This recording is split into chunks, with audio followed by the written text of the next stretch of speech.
హుస్నాబాద్ పట్టణంలో ప్రభుత్వ నిబంధనలకు విరుద్ధంగా అనుమతి లేకుండా పాఠ్యపుస్తకాలు విక్రయిస్తున్న కార్పొరేట్ శ్రీ చైతన్య స్కూల్ మరియు మౌంటశ్రీ స్కూల్ యొక్క పాఠ్యపుస్తకాలు విక్రయిస్తున్న వాటిని పట్టుకొని స్టోర్స్ ముందు డివైఎఫ్ఐ ఎస్ఎఫ్ఐ సంఘాల ఆధ్వర్యంలో ధర్నా నిర్వహించారు.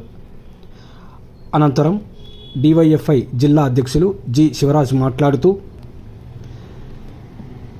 ప్రభుత్వ పాఠ్యపుస్తకాలు సిరీస్ను కాకుండా తమ స్వతహాగా ముద్రించి శ్రీ చైతన్య స్కూల్ మౌంటశ్రీ స్కూల్స్ పాఠ్యపుస్తకాలు విక్రయిస్తున్నారని స్టోర్ను సీజ్ చేశారని అన్నారు.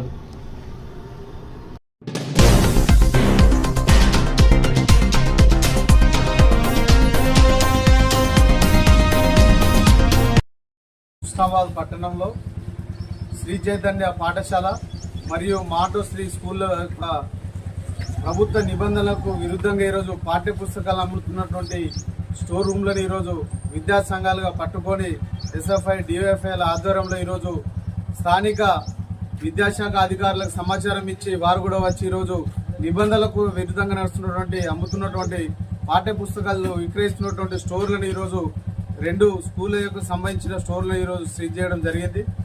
ఈరోజు ప్రైవేట్ స్కూల్ యాజమాన్యాలు వ్యాపారమే ధ్యేయంగా ఈరోజు పనిచేస్తూ ఉన్నాయి. ఈరోజు పాఠశాల ప్రారంభోత్సవం ఉన్నటువంటి విద్యా సంవత్సరం ప్రారంభంలోనే ఈరోజు ఇదొక బిజినెస్ లాగా దీన్ని మార్చుకొని ఈరోజు విద్యా వ్యాపారం చేస్తున్నటువంటి పరిస్థితి ఉన్నది.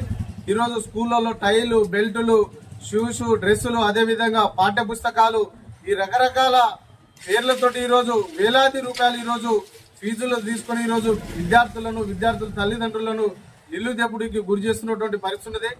6వ తరగతి 7వ తరగతి విద్యార్థులకు ఈరోజు బుక్స్ కనుక తీసుకుంటే ఈరోజు 9,000, 11,000, 15,000 రూపాయలు ఈరోజు వీళ్ళు వసూలు చేస్తూ ఉన్నారు. ఈరోజు అవే బుక్లు బయట తీసుకుంటే 5-6 వేలకు ఈరోజు ఆ బుక్స్లని కూడా దొరికే పరిస్థితి ఉన్నది. కానీ ఆ బుక్స్ల యొక్క సిరీస్లు వీళ్ళ స్కూల్కి సంబంధించిన సిరీస్లు మరెక్కడ దొరకకుండా వాటిని వీళ్ళే స్వతహాగా ప్రింట్ చేయించి ఆ బుక్లు బయట ఎక్కడ దొరకకుండా వీళ్ళు అమ్ముతేనే తీసుకోవాలి, లేకుండా బయట ఎక్కడ మీకు దొరకాయని చెప్పేసి వాళ్ళు విద్యార్థుల తల్లిదండ్రులకు చెప్పడం ద్వారా గత్యంతరం లేక వీళ్ళ దగ్గరనే తీసుకోవడం జరిగింది. కానీ ఆ బుక్లు అన్నింటినీ కూడా ఈరోజు ఎంఆర్పి కంటే అధిక ధరలకు అమ్మిస్తూ ఈరోజు అమ్ముకుంటూ ఈరోజు విద్యను వ్యాపారంగా చేస్తున్నటువంటి పరిస్థితి ఉంది. కాబట్టి ఈ నిబంధనలకు విరుద్ధంగా నడుస్తున్నటువంటి ఈ 2 స్కూళ్లను తక్షణమే మూసివేయాలని చెప్పేసి డిమాండ్ చేస్తాను. అదేవిధంగా ప్రభుత్వం ఏదైతే ప్రభుత్వ జీవోలు నిబంధనలు తీసుకొచ్చి ఉన్నాయి, ఇప్పటికే ఈరోజు జియో నంబర్ 1 కావచ్చు, జియో నంబర్ 2 కావచ్చు, ఈరోజు ప్రైవేట్ స్కూళ్ళకు ఈరోజు వాటిని అమలు చేయకుండా ఈరోజు ప్రైవేట్ స్కూల్ యాజమాన్యాలు ఇష్టానుసారంగా దోపిడీకి గురి చేయడానికి మాత్రమే ఈరోజు పనిచేస్తున్నట్టు కనిపిస్తూ ఉన్నది. అదేవిధంగా ఈరోజు ప్రైవేట్ స్కూళ్ళల్లో విద్యను బోధించడానికి స్కూల్ పెట్టుకున్నటువంటి పరిస్థితులు ఉన్నాయి. కానీ ఈరోజు ఏం చేస్తూ ఉన్నారు, ప్రైవేట్ స్కూళ్ళు వ్యాపారం చేస్తున్నట్టు కనిపిస్తూ ఉన్నాయి.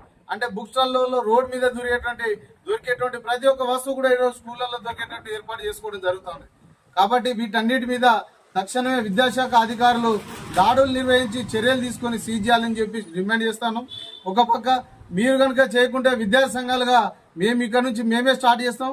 ఈ స్కూళ్ళ మీద భౌతికంగా కానీ ఈరోజు ప్రత్యక్షంగా పరోక్షంగా ఆందోళన కార్యక్రమాలు నిర్వహించి ఆయా స్కూళ్లకు మూసివేయేంత వరకు విద్యార్థి సంఘాల ఎస్ఎఫ్ఐ డిఎఫ్ఐ ఆధ్వర్యంలో ఈరోజు ఆందోళన కార్యక్రమాలు చేపడతామని చెప్పి హెచ్చరిస్తాను.